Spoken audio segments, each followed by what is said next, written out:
Baik, bismillahirrahmanirrahim. Assalamualaikum warahmatullahi wabarakatuh.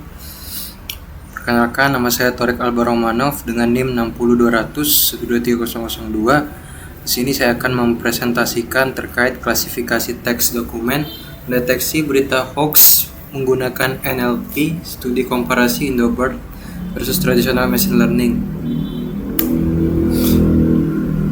Kita lihat dari definisi segi masalahnya dulu. Ini digunakan untuk mengatasi tantangan informasi digital seperti konteks digital, di mana era informasi digital membawa tantangan besar dalam mengklasifikasikan dokumen berita secara otomatis dan membedakan antara fakta dan fiksi. Lalu ada tugas klasifikasi berfokus pada binary text classification untuk memisahkan berita menjadi dua kategori utama. Lalu ada label klasifikasi, ini mana ada kelas note yang dimana berita itu yang didapatkan valid atau fakta dari sumber terpercaya. Ada kelas 1 yang dimana berita hoax diidentifikasi dari sumber seperti Turnback hoax. Next. Kemudian ada pipeline data dan preprocessing fondasi analisis, yang dimana proses dimulai dengan mengumpulkan dan mempersiapkan data agar siap untuk pemodelan. Kualitas preprocessing sangat menentukan dalam membuat sebuah performa dalam modelnya. Dimana di sini ada 3 cara, yaitu dataset luas menggunakan 24.000 dokumen berita yang berfokus pada judul sebagai representasi utama. Dan kedua ada sumber data terpercaya, yang dimana dokumennya valid dari antara News, Detik, Kompas, dokumen hoax dari Turnback hoax. Lalu yang ketiga ada teknik preprocessing melibatkan cleaning text, handling missing value, dan penyiapan data spesifik untuk tokenisasi BERT atau TF-IDF vectorization. Next. Jadi di metodologi pertama kita menggunakan deep learning dengan Indo-BERT. Pendekatan modern menggunakan model bahasa besar untuk klasifikasi teks. Jadi yang pertama, model Indo-BERT ini digunakanlah Indo-BERT atau Indo-BERT base P1, model transformer base yang telah dilatih sebelumnya atau pre-trained khusus untuk bahasa Indonesia. Dengan arsitektur tanggi Indo-BERT ini diharapkan kita mampu memanfaatkan arsitektur transformer yang kompleks, yang dikenal akan kemampuannya dalam memahami konteks dan nuansa daripada bahasa tersebut.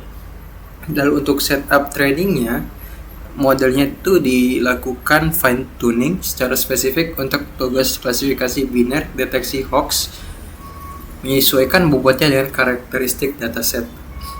Next, ada metodologi kedua, ini machine learning tradisional. Ini membangun dasar komparasi dan pendekatan yang lebih spesifik dengan lebih teruji.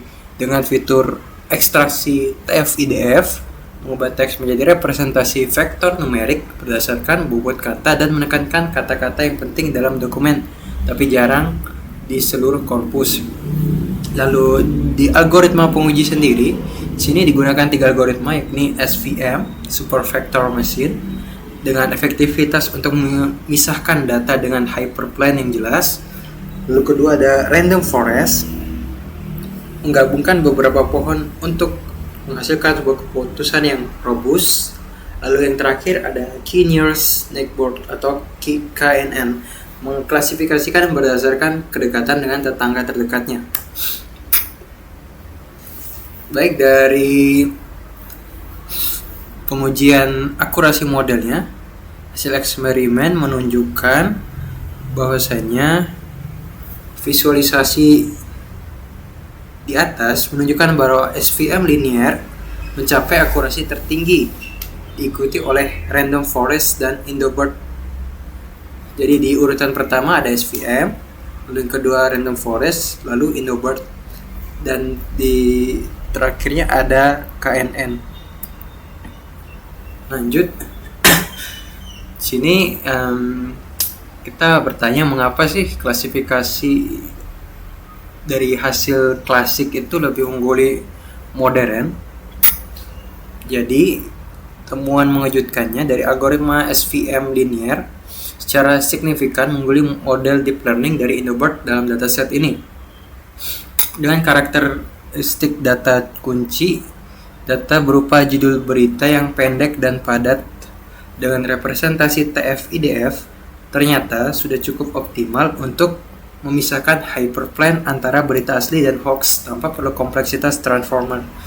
Lalu untuk efisiensi sumber daya sendiri, setelah daripada akurasi SVM yang jauh lebih ringan dan cepat dalam hal komputasi dibandingkan dengan model IndoBird yang membutuhkan sumber daya yang lebih besar.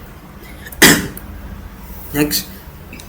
Jadi kesimpulannya, pilihan optimal untuk deteksi hoax adalah tetap menggunakan yang klasik, yakni Machine Learning Classic SVM, yang telah terbukti secara efisien dan sedikit lebih akurat untuk klasifikasi teks dokumen berbasis judul berita. Lalu efisiensi sumber dayanya, itu dia mengungguli model deep learning yang lebih berat, terutama saat berhadapan dengan data yang ringkas. Untuk rekomendasi implementasi, sini saya menyarankan menggunakan SVM untuk deployment sistem deteksi real time, khususnya pada lingkungan dengan resource komputasi terbatas.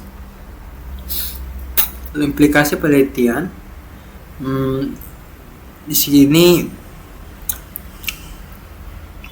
terdapat studi lebih lanjut. Kita bisa mengembangkan potensi eksplorasi yang lebih jauh lagi. Lalu aplikasi dari kebijakannya itu mendorong pengembang sistem deteksi hoax yang lebih praktis dan terjangkau. Dan terakhir, dampak sosialnya itu dapat membantu memerangi penyebaran informasi palsu menggunakan lingkungan informasi yang lebih sehat dan terverifikasi. Oke, terima kasih. Mungkin itu saja yang dapat saya sampaikan. Lebih dan kurangnya mohon maaf. Terima kasih.